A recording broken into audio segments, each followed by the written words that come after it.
notre musique hier, la pilote. Bonjour et bienvenue à toutes et à tous pour ce deuxième webinaire en français. Merci de nous avoir rejoints ce matin. Alors pour ceux qui ne sont pas encore connus de ce webinaire, le but c'est de vous présenter les nouveautés ajoutées au logiciel et aussi de vous donner quelques trucs et astuces pour vous permettre d'utiliser le logiciel de façon plus professionnelle, on va dire. Alors, moi je m'appelle Lucas, je suis ici avec ma collègue Delphine. Bonjour à tous. Alors, l'agenda pour aujourd'hui. On va parler on va faire une petite rétrospective sur les points qu'on a abordés la dernière fois, donc il y a 3 mois. Ensuite, Delphine et moi, on parlera des nouveautés ajoutées au logiciel. Delphine parlera de la roadmap, c'est-à-dire des plans pour les mois à venir. On finira par quelques trucs et astuces et on vous montrera ce qui s'est passé en coulisses ici les 3 derniers mois. Aussi, nouveauté pour ce webinaire en français, c'est qu'on va utiliser notre système breveté des étoiles Terra. Le but, donc, c'est de vous permettre d'interagir avec nous et de nous donner une note sur les différents points qu'on va aborder. Pour ça, vous allez pouvoir donc, utiliser le chat YouTube. Donc, le barème, il est ici sur l'image. On a 5, c'est Terralicieux, donc une bonne note. 1, c'est Terreur Index. Vraiment, c'est pas terrible. Et tout ce qui va entre. Alors, le premier point, la rétro sur le webinaire de décembre. On avait parlé des signatures dans les rapports. Ça, c'était donc pour répondre à la législation belge qui forçait à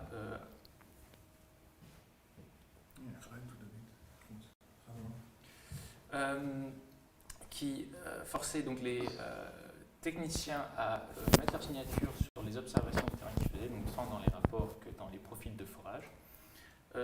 Ensuite, on avait ajouté des nouvelles matrices, principalement pour l'eau, donc si je me rappelle bien, c'était les eaux usées et l'eau de nettoyage. On avait ajouté la gradation aucune pour les composants spéciaux. Ça, c'était donc pour pouvoir spécifier l'absence d'un polluant, en particulier pour l'amiante, pour être sûr que ce n'était pas juste un oubli lors de l'observation sur le terrain, mais que vraiment c'était donc l'absence de ce polluant. Ensuite, on a parlé de la mise à jour iPad. On avait un petit bug avec le scan des codes barres qui donc avait été résolu avec cette mise à jour. Les mesures PID qui permettaient... donc ça, c'était pour répondre aussi à la demande de nos clients français, donc pouvoir, avant de vraiment faire l'échantillonnage, justifier ou non un échantillonnage suivant la valeur PID mesurée. Et finalement, les liens avec les appareils XRF, donc ces appareils de spectrophotométrie, pour inclure ou lire les résultats d'analyse directement dans Terra Index. Voilà pour ce qu'on avait abordé la dernière fois. D'ailleurs, les mesures PID, on va en reparler un peu aujourd'hui. Et voilà. Alors, le prochain point, Delphine, à toi. Alors, les nouveautés, on va commencer par de brèves mises à jour. Avec tout d'abord la création de nouveaux champs et d'options dans Terra Index. Donc, on a mis ici toute une liste de ce qui vient d'être créé. Au niveau du point de mesure, on a rajouté le champ conditions du terrain, donc c'est du texte libre. Au niveau des échantillons de sol, donc vous pouvez rentrer maintenant les valeurs du kit Petroflag et on a rajouté un champ PIT d'origine. Donc je vais m'arrêter un peu plus loin, plus en détail sur ce champ. Au niveau des échantillons d'eau, on a rajouté également des informations concernant le flottant, la possibilité d'indiquer la méthode de curage et notamment l'oxygène. Alors l'oxygène existait déjà, mais c'était en milligrammes par litre. Là, vous avez la possibilité de le renseigner en pourcentage et également dans la série de valeurs. Pour le piézomètre, vous avez au niveau du matériau, on a rajouté 2 options, tube en acier et matériaux étanches. Et au niveau du point de mesure, pour le type de point de mesure, on a rajouté également d'autres types, rivière, ruisseau, eau potable. Alors cette fois-ci, concernant aussi bien les échantillons de sol et d'eau, on a rajouté 4 groupes polluants Et pour ce qui est de la gestion des eaux de purge, on a rajouté l'option séparateur qui apparemment est souvent utilisée, notamment sur un chantier pas loin d'une station d'essence. Nouveauté, cette fois-ci, concernant la législation belge, donc il y avait eu une modification de fait et jusqu'à présent le rapport existait mais c'était en version bêta. Donc on vient de sortir ce rapport, il est maintenant en production complet, donc c'est plus une version test. Enfin, concernant les commandes de laboratoire, pour Eurofins, il est également possible de télécharger le certificat une fois que vous avez reçu les résultats d'analyse. Donc, si vous voulez activer cette option, il faut contacter le laboratoire à l'adresse email que vous voyez sur l'écran. Alors, concernant la dernière nouveauté, donc effectivement, on en avait parlé la dernière fois, hein, c'était les mesures PID dans l'application. Donc, je vais me rendre sur l'application même. Donc, c'était surtout pour le marché français où on effectue des mesures PID avant de prélever des échantillons. Donc, on a rajouté l'option de générer également des mesures PID automatiquement à intervalles réguliers. Là, on va dire tous les 25, voilà, et donc vous avez une série de mesures PID qui s'affichent sous la colonne échantillon de sol.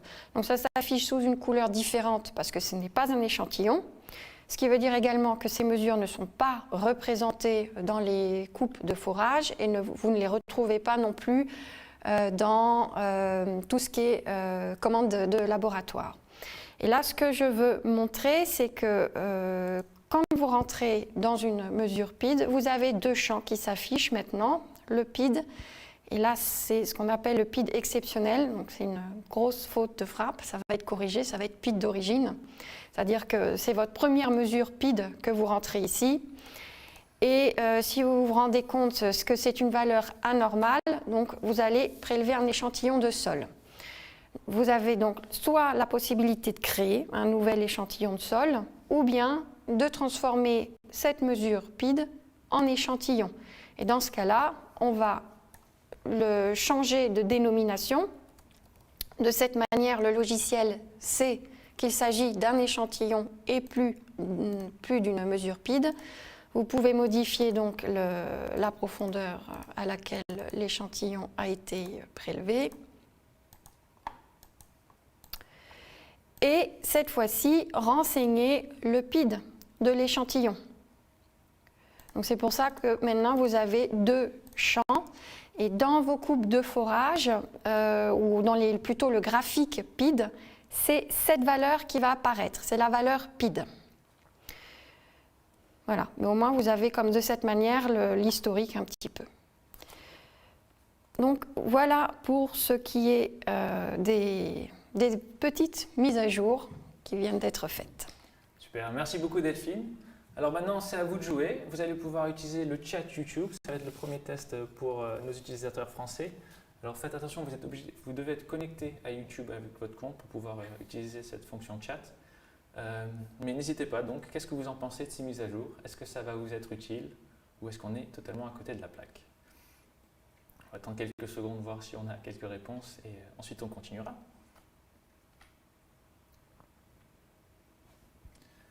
Alors, pas beaucoup de réponses encore. Ah, super, merci Marie.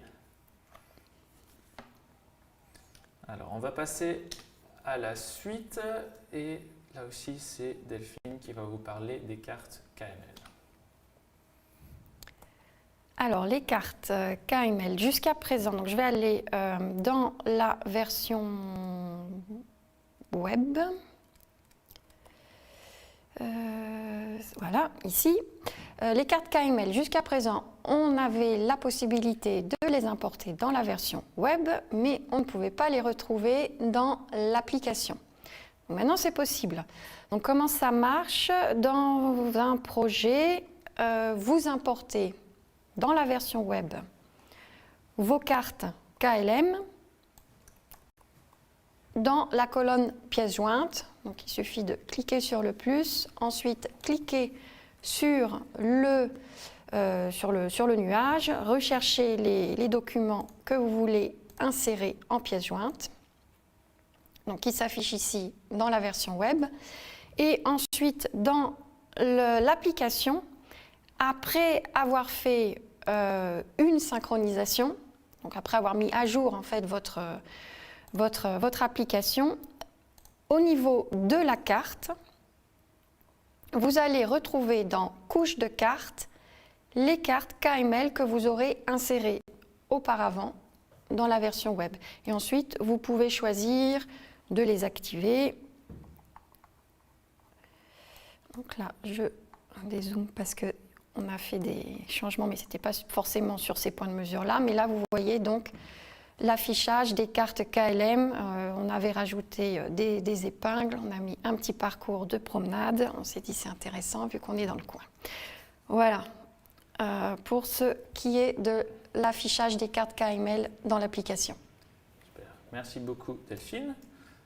Donc là aussi, à nouveau, utilisez le chat s'il vous plaît pour donner une note. Est-ce que les cartes KML dans l'application, c'est une fonction que vous allez pouvoir utiliser?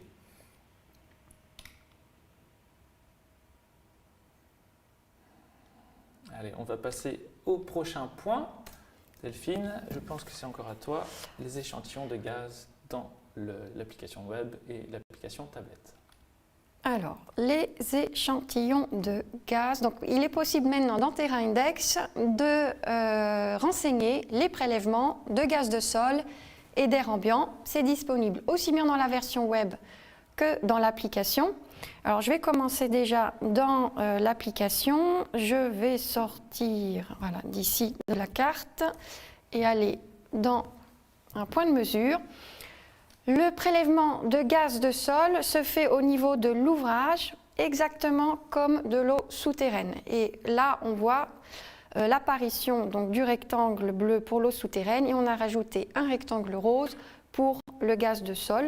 Donc, comment ça se passe? Je clique dans mon ouvrage et ici, je peux accéder à une nouvelle fiche de prélèvement de gaz de sol dans laquelle on aura rajouté donc, des champs propres au gaz. Et comme pour l'eau, vous pouvez rentrer vos valeurs de vos séries de purge ou de... Donc, par rapport à l'eau, vous avez des champs supplémentaires tels que la pression atmosphérique, le dioxyde de carbone ou le taux d'humidité, donc ce qui est propre au prélèvement de gaz de sol. Et la même chose est également valable pour les mesures, pour l'air ambiant. L'air ambiant donc, se fait par contre dans la colonne mesure de surface. Et ça va fonctionner exactement de la même manière. Donc au niveau de la version web, ça va être, il ne va pas y avoir de grande différence. À droite de votre ouvrage, on a rajouté 2 colonnes, échantillons d'air, donc en fait pour les gaz de sol, avec les emballages pour le prélèvement même, et ici tout ce qui est air ambiant et l'emballage quand vous avez fait un échantillon. Donc si vous voulez avoir la possibilité de renseigner des gaz de sol dans TerraIndex, n'oubliez pas dans vos modèles de champs d'activer les champs concernant le prélèvement d'air. On a rajouté 2 fenêtres. La fenêtre pour air, enfin gaz de sol, et emballage. Donc gaz de sol pour le prélèvement, décrire le prélèvement, et l'emballage concernant les données de l'échantillon même. Et puis une fois que vous avez renseigné le prélèvement de gaz de sol ou d'air ambiant, il est possible de sortir un rapport, puisqu'on a mis à jour également les rapports, notamment par exemple le données de travail. À la fin du document, vous pourrez retrouver toutes la fiche les données concernant le prélèvement de gaz et les valeurs de purge également, ou les séries. Là, c'est ma série de mesures. Et ici, vous avez donc toutes les données concernant le piésaire et l'échantillonnage. Voilà. Super, merci beaucoup Delphine. Alors là aussi, à nouveau, qu'est-ce que vous en pensez, ces échantillons de gaz et l'ajout des tableaux dans les rapports? Je sais que c'est une fonction qui a été attendue depuis longtemps par nos utilisateurs français wallons et voilà, elle est finalement là.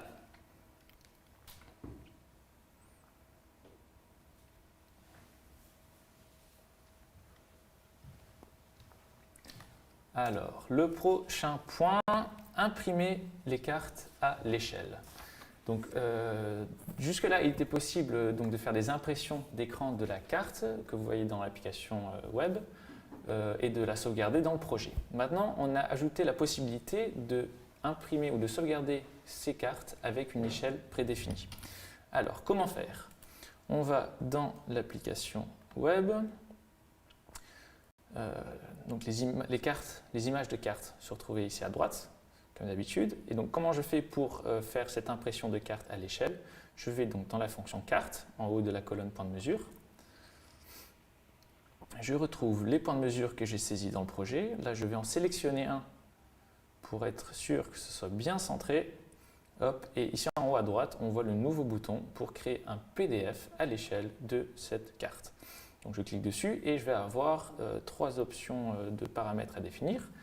La taille du papier, la résolution et l'échelle. Ici, je vais partir sur 1 millième. Je sauvegarde et on va après la retrouver dans la colonne des images cartes. Donc surtout, ces cartes à échelle, c'est particulièrement important pour tout ce qui est des rapports finaux que vous envoyez à vos clients. Hop, et pour vous montrer à quoi ça ressemble. On a le PDF, on a l'échelle en bas à droite, les points de mesure et notre petite flèche pour indiquer le nord. Alors, donc ça c'était pour imprimer les cartes à l'échelle. Est-ce que ça aussi c'est une fonction que vous allez utiliser, qui vous est utile? Utilisez le chat et faites-nous savoir. On est curieux.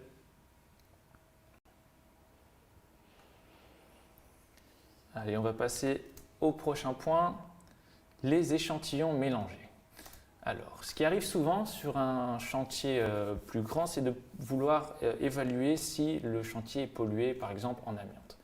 Et donc, pour réduire les coûts, ce qu'on va faire, c'est qu'on va demander au technicien de remplir un seau ou un grand pot avec du sol provenant de différents points de mesure. Donc, ce qui va se passer, c'est que ce pot a un code barre unique, mais va regrouper donc des échantillons provenant de différents points de mesure. Le souci provenait au moment de faire la demande de labo. Comme j'avais plusieurs échantillons qui avaient le même code barre, j'étais obligé, au moment de faire ma mission de labo, de chercher manuellement des codes barres donc, doublés et de les regrouper pour faire un échantillon d'analyse. On a facilité cette procédure en ajoutant une nouvelle fonction dans la mission de labo. Alors, juste pour info, ça c'est encore malheureusement en test. On voulait la mettre en production cette semaine, mais ce sera pour la semaine prochaine. On a eu encore un petit souci. Donc, vous pouvez vous y attendre dès lundi, mardi de la semaine prochaine. Alors voilà, au moins vous saurez à quoi ça ressemble. Comment ça marche? Donc, je ouvre un projet, je vais dans l'ordre de labo. Et je vais rentrer les données obligatoires, donc là ici un petit délai, hop, et je passe à l'étape 2. Je m'arrange pour voir les échantillons. Et donc maintenant, si je veux générer un échantillon d'analyse, je vois par exemple ici que j'ai 3 échantillons avec le même code barre. Donc auparavant, j'étais obligé de donner un nom et ensuite de sélectionner manuellement. Maintenant, on a ici à droite cette nouvelle fonction qui vous permet avec un menu déroulant de sélectionner automatiquement tous les codes barres qui ont été réutilisés plusieurs fois. Donc à partir du moment, ici j'en ai qu'un seul, je clique dessus et hop, ça sélectionne automatiquement les échantillons avec ce même code barre et ça en crée un échantillon d'analyse. Tout ce que j'ai à faire maintenant, c'est saisir le nom de l'échantillon et je le sauvegarde. Si jamais j'ai un grand chantier où j'ai plusieurs de ces types de seaux ou de grands pots avec regroupant donc plusieurs échantillons de sol de points de mesure différents. Dans ce cas, je vais avoir donc plusieurs codes barres ici dans cette liste. Si je n'ai pas envie de faire la manipulation manuellement à chaque fois, ce que je peux faire, c'est utiliser ce bouton ici à droite qui va automatiquement générer un échantillon donc mélangé pour tous les codes barres qui se retrouvent au moins 2 fois et qui n'ont pas encore été utilisés dans un autre échantillon d'analyse. Donc voilà, encore quelques petites fonctions pour vous faciliter le travail et accélérer le processus. Alors, ce qui est peut-être aussi intéressant à dire pour les échantillons mélangés de terrain, donc au niveau du laboratoire, ça va se passer comme d'habitude, mais par contre dans vos représentations GIS, par exemple sur vos cartes, vous aurez la possibilité de représenter les résultats d'analyse. Ils seront répartis sur les différents points de mesure à partir desquels les échantillons ont été prélevés. Donc, si vous avez un seau qui provient de 3 points de mesure, et les résultats seront répartis sur ces 3 points de mesure. Voilà. Alors voilà, la gestion des données en effet se fera automatiquement tant pour l'envoi de la mission de labo que pour la réception des résultats et comment ils sont affichés au sein de TerraIndex. Donc vous retrouvez les informations là où vous vous y attendez.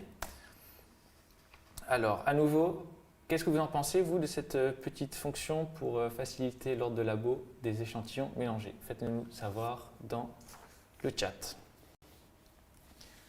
En attendant, on va continuer avec le prochain point, notamment Terrapedia et les protocoles. Alors, Terrapedia, c'est un projet dont on avait déjà parlé au webinaire précédent. L'idée, c'est de créer un Wikipédia spécifique pour l'étude de sol, donc une espèce d'encyclopédie digitale pour regrouper tout le jargon, la terminologie et les normes liées à l'étude de sol et à TerraIndex. Donc, je vais vous montrer à quoi ça ressemble. Donc ça, c'est encore en développement, bien sûr. terrapedia.terraindex.com. Et donc, ça ressemble beaucoup à Wikipédia, comme on connaît tous. C'est un wiki. C'est un wiki, exactement. Donc, on peut chercher ici dans la barre de recherche. Là, j'ai commencé avec le sable en anglais, parce que c'est qu'en anglais pour l'instant. Et je vois donc plusieurs informations techniques sur les différents types de sable, comment différencier un sable grossier d'un sable moyen, d'un sable fin, les différentes combinaisons, et voilà. Et aussi les liens associés pour pouvoir découvrir des nouvelles choses. Ensuite, on a aussi, on va inclure des organigrammes. Alors, si je me rappelle bien, c'est ici. L'idée, c'est d'expliquer tous les types de sols et les codes présents dans TerraIndex. Qu'est-ce que ça veut dire? Et c'est des descriptions qui sont données d'après certaines normes. Donc, le but de ces organigrammes ici, ça va être de voir un peu en fonction des différentes normes que vous devez respecter, bien sûr, comment je dois caractériser un sol et comment je dois saisir cette donnée dans TerraIndex. Donc là, c'est une version, on va dire, de début, en anglais uniquement, mais à terme, on aura des organigrammes différents pour les différentes normes, tant le sol et l'eau, le gaz. Et donc voilà, l'idée, c'est très simple, c'est que vous allez pouvoir commencer par le début du processus d'investigation des sols, où vous allez pouvoir, en répondant aux questions et en voyant par rapport aux réponses, l'étape suivante et comment saisir les données dans TerraIndex. Pour nous, c'est important, ça nous permet d'être sûr qu'on soit bien conforme aux différentes normes dans les différents pays dans lesquels on est présent, parce que ça varie pas mal. Et aussi pour vous, ça peut être intéressant lorsque vous avez un nouveau collègue, par exemple. Ça vous permet donc de faire le lien avec ce wiki où il pourra trouver toutes les informations sur comment utiliser l'outil qu'il va utiliser pour travailler, notamment TerraIndex, et comment saisir les données qui sont requises pour la norme applicable. Voilà, alors Terrapedia. Là aussi, on est très curieux de savoir ce que vous en pensez. Est-ce que c'est un projet qui va vous intéresser, dont vous voyez la plus-value? Faites-nous le savoir. Nous, en tout cas, c'est quelque chose qui vraiment nous enthousiasme.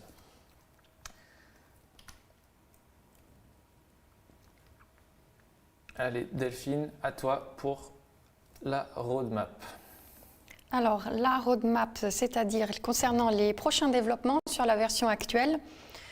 Donc, on avait parlé des échantillons mélangés. On vous a présenté la première phase. Et il y a une deuxième phase qui va arriver. Savoir que jusqu'à présent, quand on scanne ou quand on utilise le même code barre pour plusieurs échantillons, il y a un message qui s'affiche. Attention, vous avez déjà utilisé le même code barre. Nous, ce qu'on voudrait, c'est que vous ayez effectivement un message d'information, un message d'alerte. et que vous ayez la possibilité d'avoir l'aperçu des échantillons qui ont ce code barre. Donc ça, c'est quelque chose auquel on va travailler dans les prochaines semaines. Également, les fonctionnalités concernant la carte, permettre d'importer des cartes CLIC et LMKL de la même manière qu'on le fait avec les cartes KML. Toujours concernant la carte, pouvoir dessiner les zones sur la carte. Si vous avez affaire à un projet qui a une grande étendue, donc vous avez réparti les points de mesure dans différentes zones, avoir la possibilité de dessiner ces zones sur la carte. Et puis également pouvoir avoir accès à des données concernant les points de mesure directement sur la carte, notamment les données de résultats d'analyse, alors peut-être pas sur tous les paramètres, mais au moins voir, ici sur ce point de mesure, il y a la présence d'une contamination et de quel type et quelle valeur. Et enfin, concernant les échantillons de gaz de sol et d'air ambiant, dernière mise au point sur laquelle on travaille, c'est pouvoir rentrer les conditions météorologiques et en série. Donc ça, on y travaille là actuellement. Dans les prochaines semaines, ça va être disponible.